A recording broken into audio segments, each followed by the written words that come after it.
joining us right now. From your Oakland A's, you said he had a very unique view of Mike Fiers' no-hitter. Arguably the uniquest view. I think the best. Definitely the best seat in the house.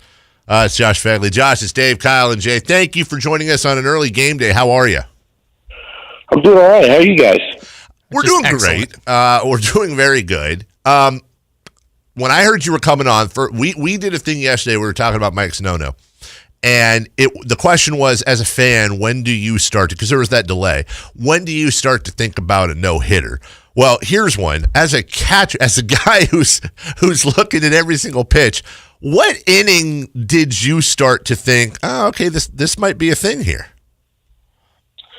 Well, honestly, as a catcher, my goal is to never let anyone get a hit. So, honestly, I'd like to no-hit everyone every day. But so it's kind of like you just go as long as you can every game. And, we've had a few outings this year where it's gone that way, on our staff. But, in the back of your mind, you never kind of think it's going to happen. That's your goal. And, honestly, with his pitch count getting up there and, how late it was, I think the eighth inning was the biggest inning for him, that quick. I think it was 6-7 pitch inning maybe, and that set the table for him to go back out for the ninth. And that kind of made a believer out of me, like, hey, we can do this. We need 3 more outs. But, as a catcher, you got to be a realist. You got to, and it was still a close game. So we're still playing to win the game. I know we won a no-no, but at the same time, we got to be careful. So, as a catcher, you want to no-hit every team you go out there against, but you're always kind of in the back of your head kind of being a realist about it. But the eighth inning made a believer out of me and when he went out for the ninth. I know people talk about a lot how much more difficult hitting is as a catcher because you have so many different things on your plate. Does it become even more difficult in a game like that where your pitcher is throwing so well, or does that maybe make it a little easier for you knowing that he's got his good stuff that night? Oh, man, yeah. I've told a few people that, sometimes you feel like you're kind of steering the ship, behind the dish, but I felt like I was just along for the ride. Like his stuff was playing so well and where he was throwing it, how everything was kind of playing off each other, like his cutter off of that fastball away.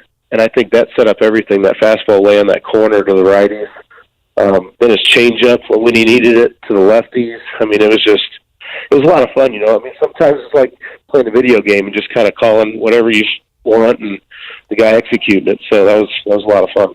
Josh, the communication between catcher and pitcher is so important. And I am curious, when pitchers shake you off, are there certain pitchers that are going to shake you off more often than others? Or are there certain times where you're just not having good communication with that pitcher? I'm just wondering if that's a pitcher-to-pitcher thing or more based on the game situations and what, in fact, is being called from your point of view. It's definitely more a pitcher-to-pitcher basis. And you kind of have to have a feel for that. That's part of handling a staff. You got guys that know what they want to throw before they even get on the mound. They know exactly what they want to do to guys, and you're kind of just trying to get on the same page and, make some suggestions, I guess.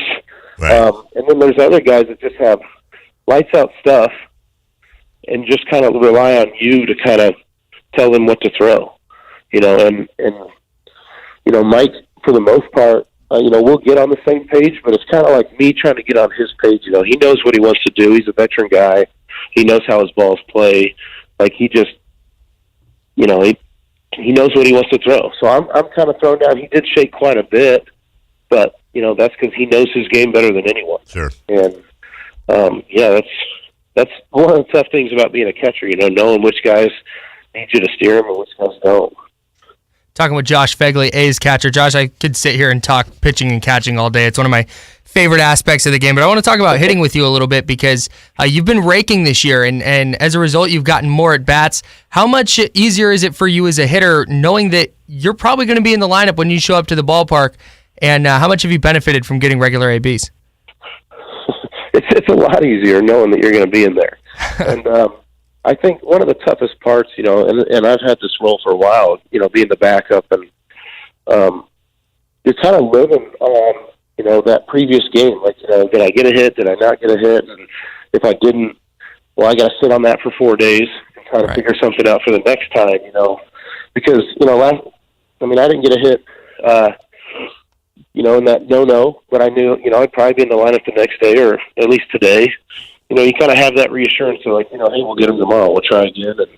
And you don't have to really sit on those at bats and dwell on them as much. And hitting's a lot of confidence. So if you can kind of just feel confident about your approach and stay the course, I feel like, you're going to produce better.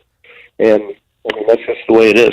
I also heard you made a little small adjustment to your swing. Can you talk a little about that? Yeah, to be honest, it's still kind of a mystery to me how it happened. But I love it. For me, it's just a starting position. If I start in a good hitting position, my swing plays really well. It does, and sure. I've seen a little bit of jump in just power because I'm letting my swing play and my hands are freer because I'm in a better position. And I think the last few years, and that's part of not getting a lot of at-bats and just going in there in kind of survival mode every game and just trying to feel the bat through and make contact. You're not really just letting it rip and letting your hands play. So for me, I'm not as rotational and like kind of dragging the bat through. Right. My hands are free, and I'm just taking the bat directly to the ball, which is quicker, more compact, and I'm seeing the ball jump off the bat, which is a lot of fun. So it's good to make an adjustment and see results. Well, Josh, last thing for you. Kyle mentioned you're raking this year. There's only two guys on the team with a better slugging percentage than you. One's Matt Chapman, and I'm wondering if the other is maybe the guy that's been helping you with your swing, Brett Anderson. Yeah. Leading the team in slugging percentage, one of two guys ahead of you. Was it Brett that maybe helped you adjust everything? Yeah, he's taught me everything I know. Just the overall approach. That guy never ceases to amaze me. I want to talk about a baseball player. He can pitch. He can play the game, and then he gets a rare opportunity. In the American League to get some at bats. Yeah. And it's like he's done it the whole year. I mean, it's unbelievable. He's got a great swing, and he knows how to play the game, and he's, for somebody that doesn't get a lot of at bats, he gets up there and he's situationally knowing where he should hit the ball, how he should. I mean, he's a gamer.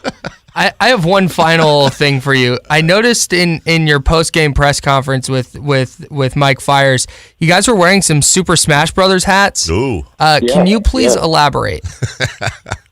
It was Christmas for us that day, and that just plays into how weird that game was for us. Out of the kindness of his heart, Khris Davis bought everyone a Nintendo Switch. Wow. Which that's not a typical thing you would receive. And I guess he got with the Nintendo people or something, and they had some reps show up as he passed them out, and we had like Mario and Luigi, like the real mascots in suits, show up to the clubhouse. Wow. Sure. And so we were just like, man, like this is one of the best things we've ever gotten from anybody. So Mike and I thought we should at least represent that, and that's just part of it, Like I show up to the field, I get a Nintendo Switch, I see Mario and Luigi. We have a light tower go out, and so we have an 8:45 start. And Mike throws a no-hitter. I mean, it was just what a fun the most awkward day I've ever had, but it was a blast. It was cool. Only in Oakland. And next time we have Josh on, we're going to have to talk about Nintendo Switch games. We have some recommendations. My son has a Switch, and it's funny how the parents end up playing it as much as the kid does. So it's going to be a fun year for you, Josh. Yeah, for sure. You're listening to The Drive.